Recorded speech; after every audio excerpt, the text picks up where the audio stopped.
En la Europa medieval, no podías simplemente alquilar una cabaña y establecerte como herrero, fabricante de velas o bordador. En la mayoría de las ciudades, no tenías más remedio que unirte a un gremio a una edad temprana, lo que implicaba ser aprendiz de un maestro practicante durante varios años, sin paga, pero con alojamiento y comida, hasta que te convertías en un maestro de pleno derecho.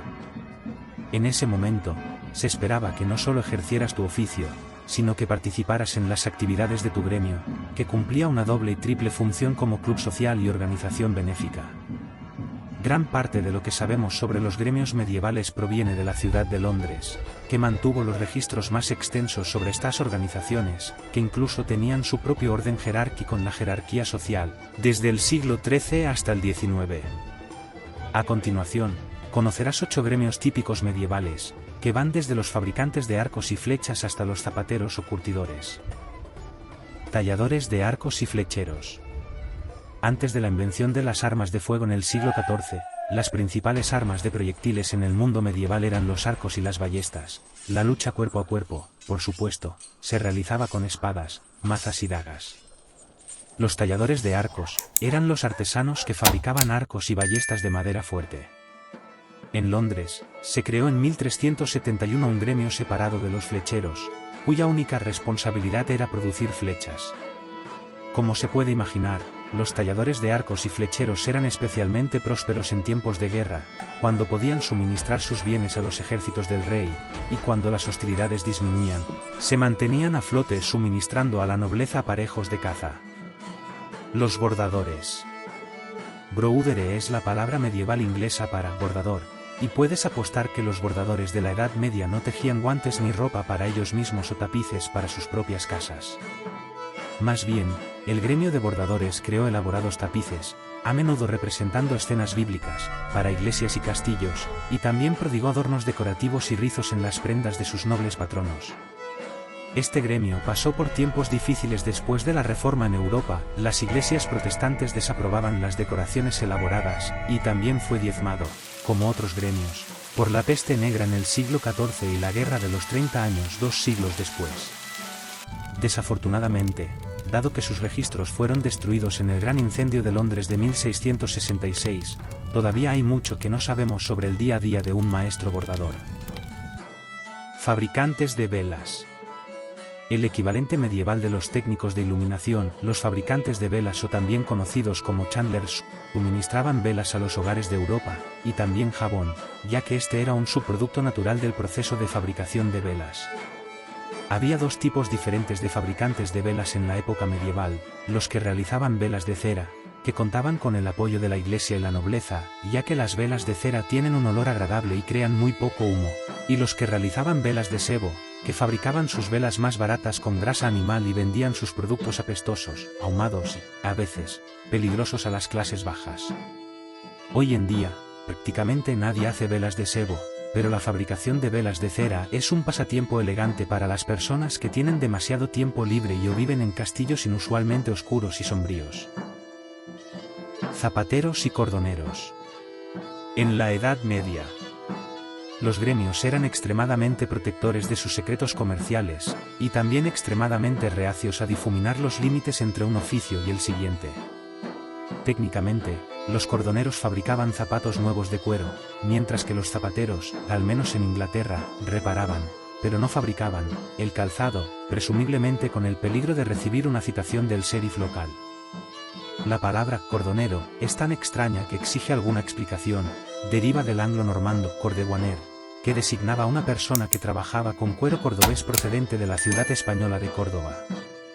Dato extra: uno de los escritores de ciencia ficción más inventivos del siglo XX utilizó el seudónimo de Cordwainer Smith, que era mucho más memorable que su nombre real, Paul Myren Anthony Linebarger. Curtidores. Los cordoneros no habrían tenido nada con qué trabajar si no fuera por los desolladores, curtidores y curadores de pieles.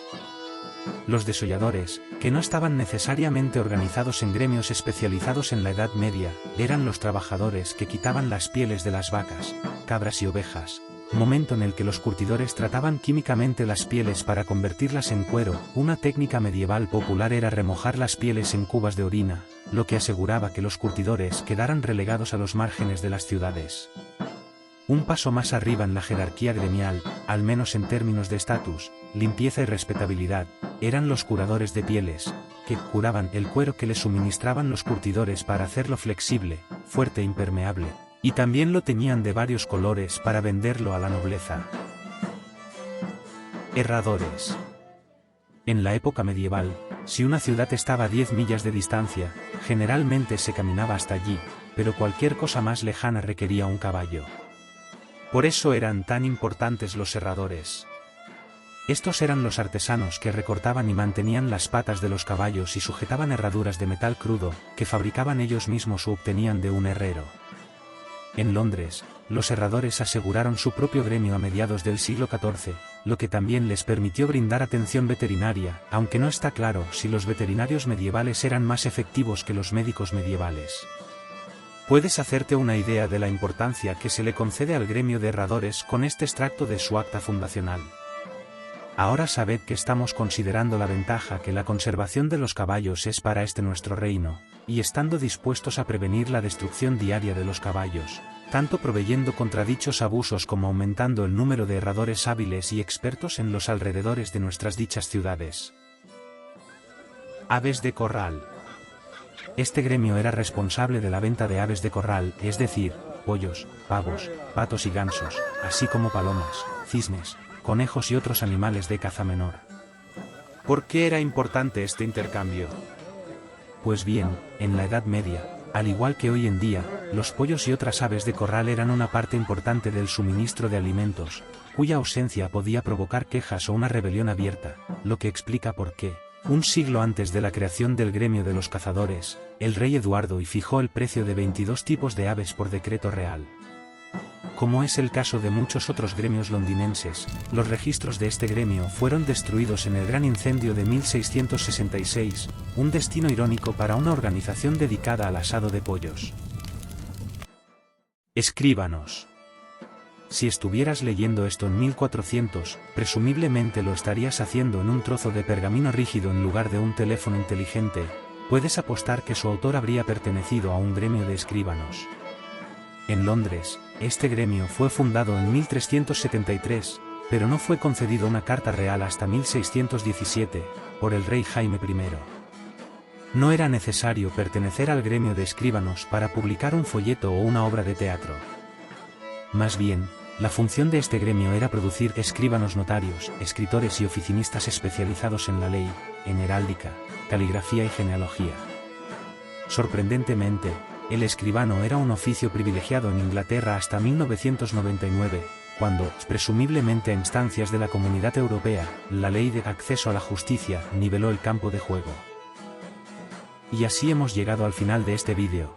Cuéntanos qué opinas sobre este tema. Déjanos tus opiniones en los comentarios y sugerencias para futuros temas que te gustaría ver en el canal. Nos vemos en el próximo vídeo.